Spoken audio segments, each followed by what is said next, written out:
శ్రీమాత్రే నమ. జై గురు దత్తాత్రేయ నమ. ఈ వీడియోలో మనం ప్రస్తుతం గురువు యొక్క గమనంలో గురుగ్రహం 2025 సంవత్సరం ఆగస్టు 12వ తారీఖున ఈ గురువు తన సొంత నక్షత్రమైనటువంటి పునర్వసు నక్షత్రం మీదకి ప్రవేశించడం జరిగింది. సుమారుగా 2026 సంవత్సరం జూన్ 18వ తారీఖు వరకు సుమారుగా 310 రోజులు అత్యంత శుభగ్రహమైనటువంటి గురువు ఈ పునర్వసు నక్షత్రం మీద సంచరించడం జరుగుతుంది.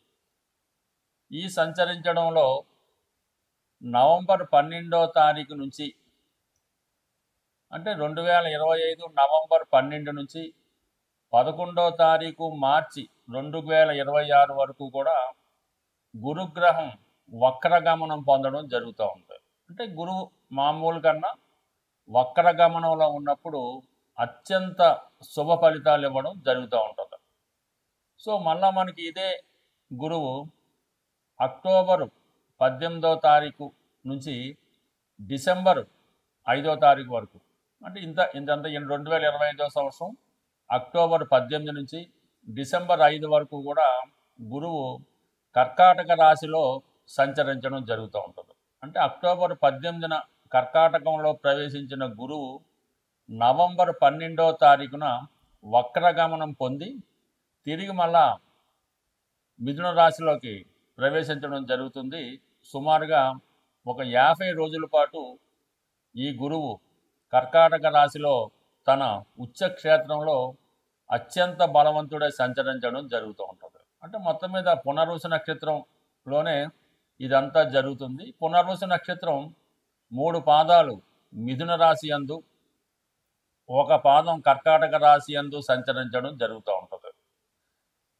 ఈ కారణం వల్ల ఏంటంటే గురువు ఈ సమయంలో మీకు కర్కాటకంలో గురువు ఉచ్చ పొందడం జరుగుతూ ఉంటుంది. ఏదైనా ఒక గ్రహం ఉచ్చక్షేత్రానికి వెళ్తున్నప్పుడు అత్యంత బలం పుంజుకొని తన యొక్క శుభ ఫలితాల్ని వివిధ రాశుల వారికి, గురుదశ జరుగుతున్న వాళ్ళకి, గురువు యొక్క అంతర్దశ జరుగుతున్న వాళ్ళకి అనుకూలంగా ఇవ్వడం జరుగుతూ ఉంటుంది. సో అయితే ఇప్పుడు ఈ గురుగ్రహ ప్రభావం ఏ రాశి వారి మీద ఏ విధంగా ఉంటుందో తెలుసుకునే ముందుగా ఇక్కడ చిన్న మళ్ళీ లాజిక్ ఒకటి ఉందన్నమాట. ఈ ప్రస్తుతం ఈ రాహుగ్రహం గురువు యొక్క నక్షత్రం అయినటువంటి పూర్వభాద్ర నక్షత్రంలో సంచరించడం జరుగుతుంది. ఇంచుమించుగా ప్రస్తుతం పూర్వభాద్ర నక్షత్రం మీద ఉంటూ నవంబర్ 23వ తారీఖు వరకు అంటే నవంబర్ 23, 2025 సంవత్సరం వరకు ఈ గురువు యొక్క మరొక నక్షత్రం పూర్వభాద్ర నక్షత్రం మీద సంచరించడం వల్ల ఆటోమేటిక్గా గురువు ఈ రాహు యొక్క ప్రభావానికి లోనవడం జరుగుతూ ఉంటుంది.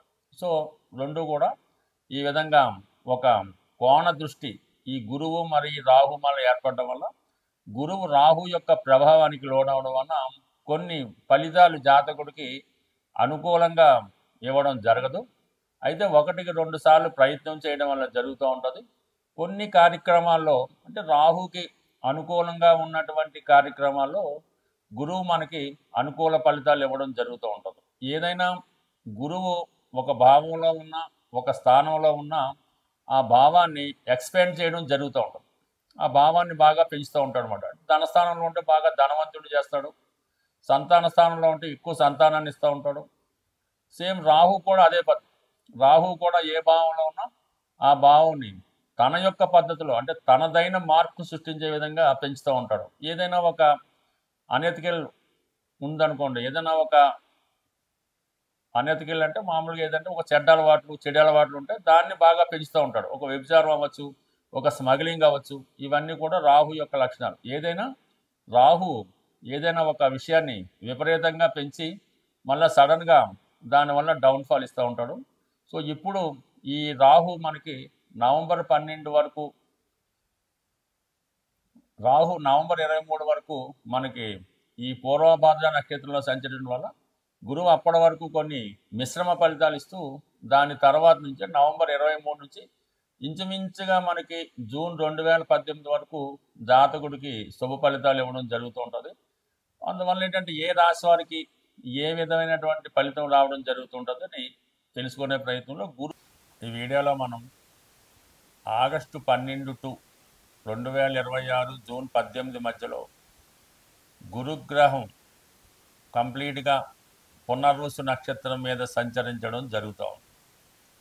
మరి మీనరాశి వారికి గురువు రాశ్యాధిపతిగా సొంత నక్షత్రం మీద ప్రయాణించడం అన్నది ఈ రాశి వారికి మరి గురువు ఇచ్చే ఫలితాలు కంప్లీట్గా పొందడం జరుగుతూ ఉంటుంది. అంటే ముందుగా దశమ భావ ఫలితాలు ఒకటి మీకు బాగా రావడం జరుగుతుంది. అలాగే రాశ్యాధిపతి ఫలితాలు, అలాగే చతుర్థం, ఇవన్నీ కూడా మీకు ముఖ్యమైన కేంద్రాలు యాక్టివేట్ అవుతాయన్నమాట. అయితే ప్రస్తుతం ఈ గురువిచ్చే శుభ ఫలితాలు రావాలంటే రాశి అందు శని భగవానుడు ఉన్నాడు. ఇంచుమించుగా ఈ టైం అంతా కూడా శని మీన రాశిలోనే ఉండడం జరుగుతూ ఉంటుంది. అయితే ఏంటంటే మీరు ముందు మిమ్మల్ని మీరు సంస్కరించుకోవాలంటే గురువుని మీరు రెమెడీ చేసుకొని, అంటే శనిని, అంటే రాశి అందు శని జన్మశని జరుగుతుంది కాబట్టి గురువిచ్చే మంచి ఫలితాలు పొందాలంటే ముందుగా మీరు రాశిలో ఉన్నటువంటి శనిని పరిహారం చేసుకొని శనిని కంట్రోల్ చేసుకుంటే గురువిచ్చే మంచి ఫలితాలు పొందగలుగుతారు. అంటే శనిని కంట్రోల్ చేసుకోవాలంటే అది మిమ్మల్ని మీరు కష్టపడవలసి ఉంటుంది. ముందుగా మీ యొక్క యాక్టివిటీస్ దైనందిన జీవితంలో మార్పు రావాల్సిందే. కంప్లీట్గా 5 గంటలకు లెగడం, వాకింగ్ చేయడం, దాని తర్వాత ఆ రోజులో ఎప్పుడు పని అప్పుడు పూర్తి చేసుకోవాల్సి ఉంటుంది. విద్యార్థులు కానీ, పెద్దవారు కానీ, వృద్ధులు కానీ ఏ కార్యక్రమం అప్పుడు పూర్తి చేసుకోవడం, కంప్లీట్గా దేహాన్ని కష్టపెట్టే ప్రయత్నం చేయాలి. అంటే ఏదైనా తన పనులు సాధ్యమైనంత వరకు సొంత పనులను తనకు తానే చేసుకోవడం, ఏదో కొంత వాకింగో రన్నింగో చేయడం, ఫిజికల్ ఎక్సర్సైజ్ చేయడం, ప్రాణాయామం యోగా చేయడం, ధర్మాన్ని పాటించడం, నిజాయితీగా ఉండడం, అంటే ఏదైతే ఇవన్నీ మనం పాటించవలసిన నియమాలు ఉన్నాయో అవన్నీ పాటిస్తే ఆటోమేటిక్గా శని మీకు కంట్రోల్లో ఉండి మిమ్మల్ని ప్రోత్సహించడం జరుగుతుంది. ఎప్పుడైతే శని ఆటోమేటిక్గా మీకు ఫేవర్గా మారాడో గురువు ఇచ్చే ఫలితాలు మీరు ఆటోమేటిక్గా పొందుతారు. ఇవంతా కంట్రోల్ అయితే మీకు ముందుగా మిమ్మల్ని ఆరోగ్యవంతంగా మారుస్తాడు, బద్ధకం నుంచి బయటపడతారు, వచ్చిన శుభ ఫలితాలు పొందుతాయి, సంఘంలో గౌరవప్రదమైన హోదా పొందుతారు. గతంలో పోగొట్టుకున్నవి ఏమైనా, అంటే భార్య దూరం అయితే భార్య తిరిగి వస్తుంది, పిల్లలు దూరం అయితే వాళ్ళు తిరిగి వస్తారు, ఉద్యోగం పోగొట్టుకుంటే ఉద్యోగం తిరిగి వస్తుంది, రుణాల నుంచి బయటపడతారు. మంచి అలవాట్లతో ఉండడం వల్ల ఏమవుతుందంటే ఆటోమేటిక్గా సంపాదించిన ధనం ఏం చేయాలో తెలియదు అన్నమాట. ఆ విధంగా మీ దగ్గర ధనం నిల్వ ఉంటుంది. ఏదైనా వచ్చిన సంపాదన వేరే వ్యసనాలకో దానికో దీనికో పోతుంటే డబ్బులు కనబడవు. కాబట్టి ముందుగా మీరు ఆ బలహీనతలు తగ్గించుకుంటే ఈ ఫలితాలు మీకు ఆటోమేటిక్గా వచ్చి కొద్ది రోజుల్లోనే ఇంప్రూవ్మెంట్ రావడం జరుగుతుంది. విద్య అయినా అంతే, డబ్బు అయినా అంతే. ఇంకా దశమ భావం కంప్లీట్గా దశమ భావం యాక్టివేట్ అవుతుంది. మరి గురువు కూడా దశమాన్ని చూస్తున్నాడు కాబట్టి ఉద్యోగంలో అభివృద్ధి కలుగుతుంది, పెద్దవారు సహకరిస్తారు, అలాగే ఆదాయం కూడా 1-2 సార్లు పెరుగుతుంది. అటు కొత్తగా ఉద్యోగ ప్రయత్నం చేస్తున్న వాళ్ళకి ఉద్యోగం వస్తుంది, ఉద్యోగపరమైన అభివృద్ధి వస్తుంది, ఏదో ఒక కార్యక్రమం చేపడుతుంటారు అన్నమాట. అంటే కర్మస్థానం యాక్టివేట్ అవుతే మనం ఎందుకు ఈ భూమి మీద జన్మ తీసుకున్నాం, మన బాధ్యత ఏంటి, అది నిర్వహిస్తారన్నమాట. అంటే తల్లిదండ్రులని పెంచి పోషించడమా, లేదంటే వారి మంచి చెడ్డలు చూడడమా, లేదంటే మనం కుటుంబాన్ని పోషించడమా, అలాగే పిల్లల్ని అభివృద్ధిలోకి తీసుకురావడమా, ఏదైతే మనకు బాధ్యత భగవంతుడు అప్పు చెప్పాడో దాన్ని పూర్తి చేయడానికి ఇప్పుడు ఈ గ్రహస్థితి మీకు సహకరించడం లభిస్తుంది. సహకరించాలంటే సంకల్పం, ఆ సంకల్పంతో పాటు ప్రయత్నం చేసుకుంటే కంప్లీట్గా దశమ భావ ఫలితాలు మీరు పొందుతారు. అంటే రాశిలో ఉన్నటువంటి శని దశమాన్ని చూస్తున్నాడు, చతుర్థంలో ఉన్నటువంటి గురువు దశమాన్ని చూస్తున్నాడు. ఆటోమేటిక్గా గురువు పునర్వసు మీద రావడం, ఇవన్నీ కూడా పోగొట్టుకున్న వైభవాన్ని తిరిగి మీరు పొందే విధంగా ఈ గ్రహస్థితి మీకు సహకరిస్తుంది. అసలు పునర్వసు నక్షత్రం అంటేనే పోగొట్టుకున్న దానిని తిరిగి సంపాదించుకోవడం. ఏదైనా ఒక ఫ్యామిలీ కానీ, ఒక వ్యవస్థ కానీ, ఒక వ్యవస్థ నాశనం అవుతున్నప్పుడు ఈ పునర్వసు నక్షత్రం మీద ఆ కుటుంబంలో ఎవరో ఒకరు జన్మించి ఆ కుటుంబం యొక్క పూర్వ వైభవాన్ని తిరిగి తీసుకొచ్చే ప్రయత్నం చేస్తారు.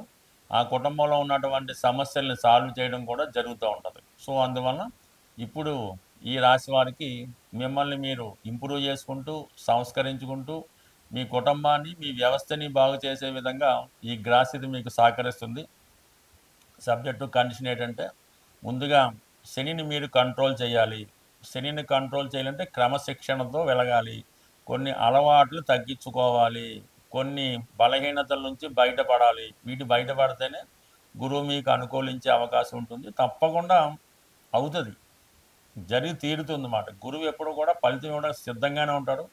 శని అడ్డుకోకుండా మీరు ప్రయత్నం చేస్తే ఫిజికల్గా దైవబలం తోడై జీవితంలో గొప్ప అభివృద్ధిని ఈ సమయంలో మీరు సాధిస్తూ ఉంటారు. గురుగ్రహ అనుగ్రహం సంపాదించాలంటే మరి సాధారణంగా ఈ రాబోయే ఆశ్వీజ మాసం, ఈ కార్తీక మాసం, కొన్ని పండగలు వస్తుంటాయి కదా. కార్తీక మాసంలో ఎస్పెషల్లీ మీరు ఏదైనా ఒక శివమాల ధరించిన, వెంకటేశ్వర స్వామికి సంబంధించినటువంటి మాల ధరించిన, లేదంటే రేపు దసరాలో అమ్మవారికి సంబంధించిన సంకల్పం తీసుకొని మాల ధరించిన, లేదు అయ్యప్ప స్వామి దీక్ష తీసుకున్న, ఏదో ఒక దీక్ష మీరు, అది 40 రోజులు, అర్ధమండలం, 8 రోజులు, మీ యొక్క సంకల్పాన్ని బట్టి, భగవంతుడు మీకు ఇచ్చిన అవకాశాన్ని బట్టి ఇటువంటి దీక్ష మీరు చేయడం వల్ల మీకు గురువు యొక్క అనుగ్రహం తొందరగా లభించే అవకాశం ఉంది. సాధారణంగా గురువు అటు మీ యొక్క కుల గురువుని కానీ, ప్రస్తుతం మనకు ఉన్నటువంటి దత్తాత్రేయుడు, రాఘవేంద్ర స్వామి, సాయిబాబా వారు, అంటే ఎవరి నమ్మకం వాళ్ళది, ఆ గురువుని సేవించడం, లేదు తల్లిదండ్రులను సేవించడం, విద్య నేర్పిన గురువుని సేవించడం, దానివల్ల మీకు గురువు యొక్క అనుగ్రహం లభిస్తుంది. చాలా సింపుల్గా ఒక మంచి పసుపు కొమ్ము తీసుకొని, అది మీరు వ్యాపారస్తులైతే మీరు క్యాష్ బాక్స్లో పెట్టుకోండి, అలాగే ఒక పసుపు కొమ్ము మీ పాకెట్లో పెట్టుకోండి, లేదంటే అది దండకి కట్టుకోవడం వల్ల కూడా, అంటే పసుపు కొమ్ము మీ దగ్గర ఉండడం వల్ల గురుగ్రహ అనుగ్రహం లభిస్తుంది. అదే గురువారం రోజు దైవాన్ని పూజించడం, అంటే గురువారానికి గురువు అధిపతి అవుతుంటాడు. ఆ గురువారం రోజు మీరు ఏ దైవాన్ని పూజించినా ఆ సంకల్పం మీకు రావడం జరుగుతూ ఉంటుంది. బట్ ఏదైనా గురువు యొక్క అనుగ్రహం పొందాలంటే ఎక్కువగా పసుపు వాడటం, పసుపు రంగు వస్త్రాలు ధరించడం, అలాగే పసుపుతో చేసినటువంటి వినాయకుడిని ప్రతిరోజు పూజించుకోవడం వల్ల కంప్లీట్గా మీకు గురువు యొక్క అనుగ్రహం లభిస్తూ ఉంటుంది. లేదు నవగ్రహాల్లో ఉన్నటువంటి గురువు యొక్క స్తోత్రాన్ని పారాయణం చేయడం వల్ల అనేక కారణాలు, చాలా సింపుల్గా కూడా మీరు గురువు యొక్క అనుగ్రహం పొందవచ్చు.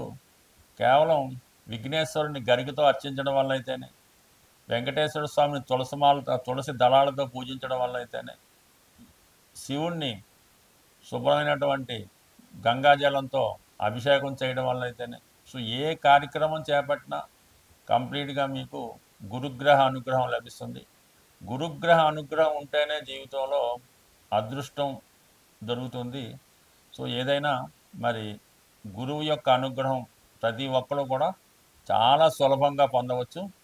మీరు పెద్ద కష్టపడకుండా సులభంగా మన గురువులు చెప్తున్నటువంటి, అంటే చాగంటి కోటేశ్వరరావు గారు, సామవేదం షణ్ముఖ శర్మ గారు, వారు చెప్పినటువంటి ప్రసంగాలు విన్నా కూడా గురుగ్రహ అనుగ్రహం తప్పక లభిస్తుంది. స్వస్తి.